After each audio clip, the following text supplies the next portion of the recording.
Hey, this is Derek Murphy. I'm going to take a look at Kindle's A+ content. So basically, this is a new thing that's opened up to more authors. Previously, this was sort of a specialty deal that you got if you were one of the big players, or there was like a minimum price, like 20 grand or something to start.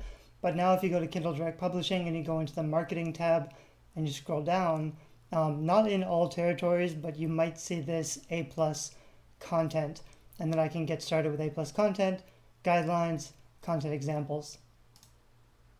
So this is basically nice looking visual images, but you do have to check out the content examples because it's going to follow some of the same rules about what you're allowed or not allowed to do with your books. So for example, this is what, this is extra content that might show up. It's almost like a little blog post or something where you have more information, other links, I think, but maybe just listing out the other stuff. This big eye-catching image here. And then also just some kind of interesting, weird, whatever. This is meant to be extra information. These are the ones I really like that I think are pretty cool, which is what I'll try to make today. It's basically, it could either be one large image or it could be three different images about this size with just a little bit of a hook or a tagline to kind of get their attention. This is really big real estate, so if you do it well, it's a great way to make your book stand out, especially because it's kind of new. However, I will also say that this is going to become MySpace really quickly in the sense that allowing indie authors to upload more design content. A lot of indie authors are going to want to play around with this.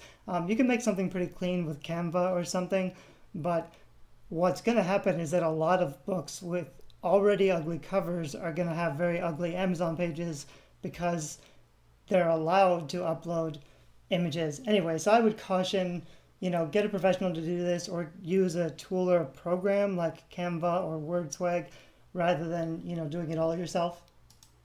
It also looks like they've got some templates set up that you can choose from, I think. For example, this is an author page background, so it's kind of set up this way, and you just fill out the information. I think that's kind of cool. Although I will say, like on the book page, you want to be selling the book. You don't necessarily want to be talking a lot about yourself as the author, even though it's a chance for them to recognize your brand and your face. You don't want to distract them from being interested in the book. You want to push them towards a purchasing decision. So there's other stuff they could do better. They say 970 by 300 is the smallest image accepted. To get highest resolution, consider saving your images at 1940 by 600. So that's a good starting point. I can jump into Photoshop and just make a document that size. That gives me something looking like this. I'll come back and play around with that later. Specifically, I've got a BookBub at the end of the month, so I'm going to get a lot of visibility on my free book one. So this would be a good time to put up some, really powerful, really strong A+ content so that if somebody lands on the page, there's a higher chance I'll get their interest and deflect them back to finding out more about the book.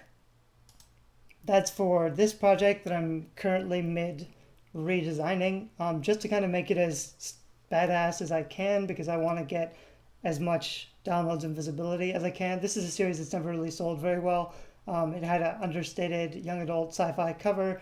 I'm trying to go just with like over-the-top ridiculous to get as many downloads as I can so I can make some really strong A+ content to dig into this theme a little bit more. These are other A+ content standards, so it's 3 pictures, which is kind of cool. Here's, multiple images.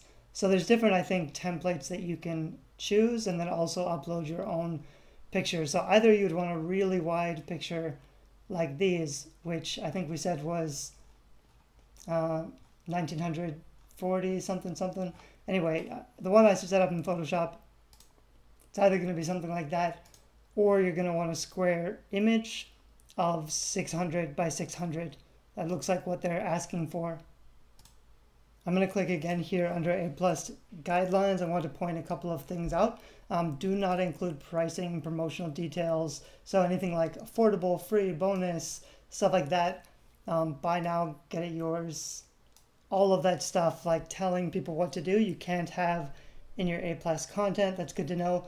You probably also couldn't have like, get this book for a free download or a free extra, package or whatever. It also says you can't put customer reviews. So this is something that I would be tempted to do, is put a customer review or a blurb in my image, but that's also not allowed. It does say you can add publication quotes. So you could add a blurb, but it has to be from well-known publications or public figures, must be accompanied by the author. So if someone's talking about you, it's got to be, a serious quote from a serious review site or something, which is subjective. So I don't know if it's really amazing, maybe try it out. The other kind of weird thing is with this kind of stuff is that they can't easily check the content. This has to be manually approved because robots can't scan the text of your image to see whether you're violating the rules. So there's a chance like it could get through and it could be rejected early, or it could just be rejected because someone's being overly zealous, even if there's not actually a problem. Individual files must remain under 2 MB. CYMK is not supported. If you don't know what that means, it's a Photoshop thing. It's not a big deal. Online stuff is more colorful, so we go with RGB. CYMK is more for print stuff, so it basically desaturates or decolors some of the images so that it will look more like it's actually going to print, because you can use a JPEG to print RGB colors, but it's always going to be, the colors aren't going to be as vibrant and strong. So people sometimes, like authors, sometimes are disappointed that their cover doesn't look the same in print. That's usually managed if you start with a CYMK because it's already stripping out some of the colors. They're getting pretty pedantic in this stuff. Spell out all 10 numbers under 10, use consistent punctuation, serial Oxford commas, capitalize each major word in a header. I mean, I think that's kind of ridiculous, but I suppose they want, some kind of consistency, and they're just trying to contain the madness. For health stuff, remove any claims to cure, mitigate, treat, or prevent diseases. Anyway, I'd look through this stuff kind of carefully just to make sure you know what you're doing. However, you can ignore almost everything if you just stick with a short hook or teaser from your book, like a very short excerpt, a couple of really good sentences, something like that. So that's kind of what I want to. Now that I know that I can't do reviews at all, I'll focus on, my blurb, my summary, a couple of really strong passages or phrases from the inside of the book. So there's a couple of different ways I would do this. Either I would shrink the character and then shrink all the background to make it landscape. So I'd basically I'd recreate this landscape and just make it really long and wide so that most of it is just this yellow, color up here. And I could do that. It'd be a little bit of work, but I could do that. Otherwise, I would just grab some stock photo. For example, this one, you just have to try to be careful that, they sort of look like they belong together. So for example, something really easy I could do is take a little bit of my book cover and just bring the element over. This is still a work in progress, so it's messy and rough. But I could just grab like this element and put it over here. I need to make sure you can see these watermarks here. That's because I haven't bought the images yet. So once I figure out my design, I'll go back and buy the images and recreate it. So make sure you buy your images. I would be safe and only use, especially for advertising stuff, I would only use stuff that I've bought on a stock photo site like Deposit Photos, which is one of the ones that I use, as opposed to all of those free photo sites like Pixabay, which can sometimes be okay for like a blog post, but even then it's a little risky. With those free photo sites, you don't really know where they came from or who's uploading them. So even if you find a really powerful picture, it can be risky to use them. You want to make sure the text stands out, and you want to make sure that you choose a font that doesn't conflict with your main cover. So this is the main cover. Actually, my font is going to look a little different. This is a young adult sci-fi, so I'm going with a font that's longer, if that makes any sense. A lot of sci-fi fonts are more like, instead of being tall and narrow, they're more stretched out. So all of my top choices here look pretty similar, but they look kind of like that. And I could, if I wanted to, just keep, the same font. I just drag it over here. But the reason I might not is that this particular font, it works really well because my title is really short. It's one word. But for longer text, it wouldn't work as well. You just want to make sure that you're not choosing a font that, conflicts or gets too busy. So something like this, I would probably try to do something like this, which is a leading question. If you could hack yourself, it gets them thinking. And then, I would probably duplicate this slide. So I might even the first image would be if you could, and the next image would be hack yourself, and the final image would be cheat death or whatever. So it'd be like a 3-image, just one sentence basically, but broken up. I think that could work really well. I'm going to show you real quick another version. If I was going to do one for my mermaid novel, it might look like this. I'd probably choose a very emotional image. This is a gorgeous image. I don't actually know where I got this one, so I have to make sure, you can use, if you don't know where an image came from, you can use tineye.com, where you can upload an image and it will try to find it for you. If I can't find the source, then, I won't use it, but if I can find it on a stock photo site and make sure I can buy the image, then that's something I would use. And then I would do something like mermaids are real.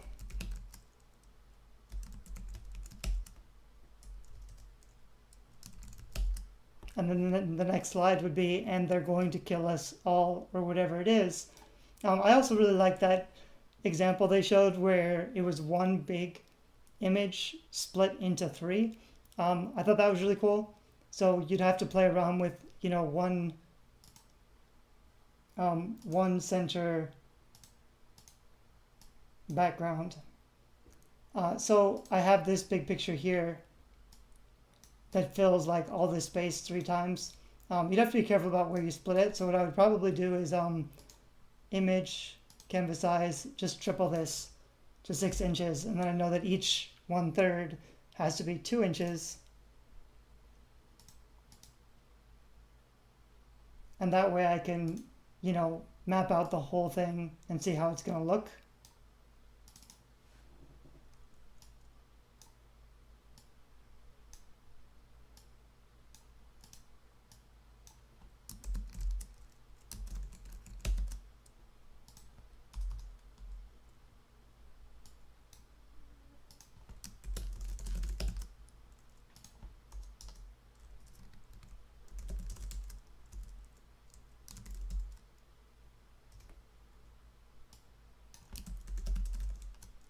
Sorry, I'm kind of noodling this right now.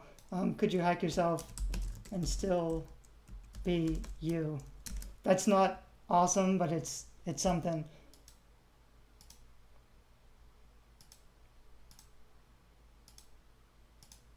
Anyway, this would be hard to get the spacing exactly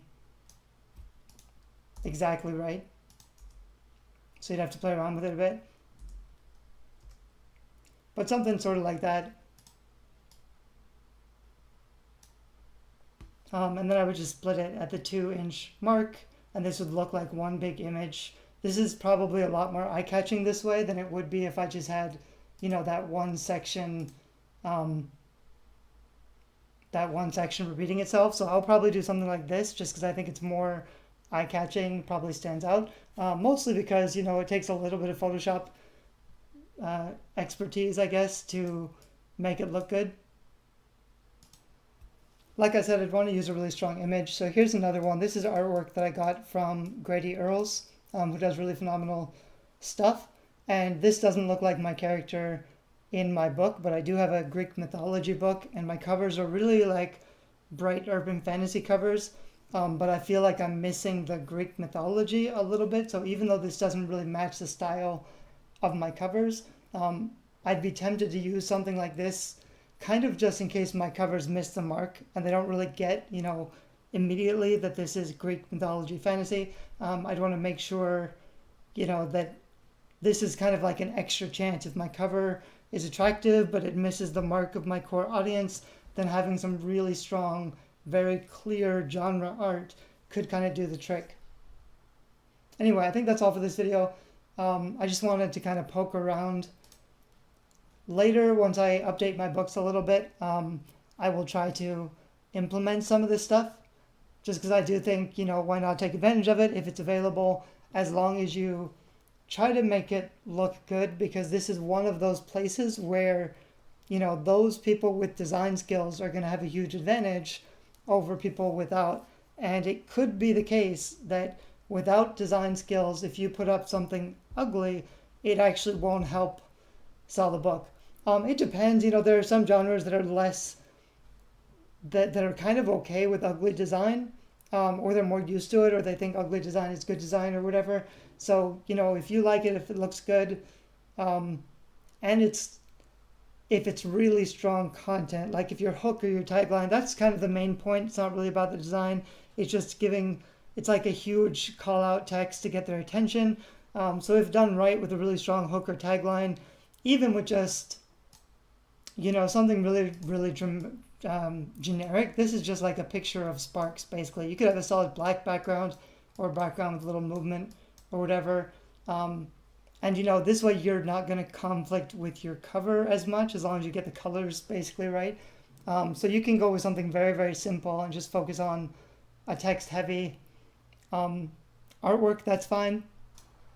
If it's like paranormal romance, you can do trees and a moon, something pretty simple. If it's dystopian, you'd probably do something gritty and textured.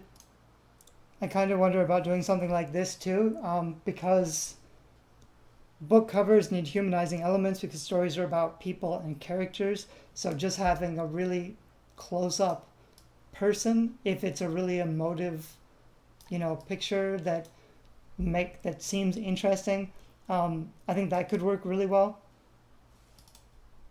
For nonfiction, I think something kind of like this, that's just solid dark, although a color would draw the eye a lot more. But depending on the subject and the audience, something could look really classy depending on the fonts you choose and everything. I might do that for some of my nonfiction stuff just for fun. So I hope this video helps. That's all for now. Thanks.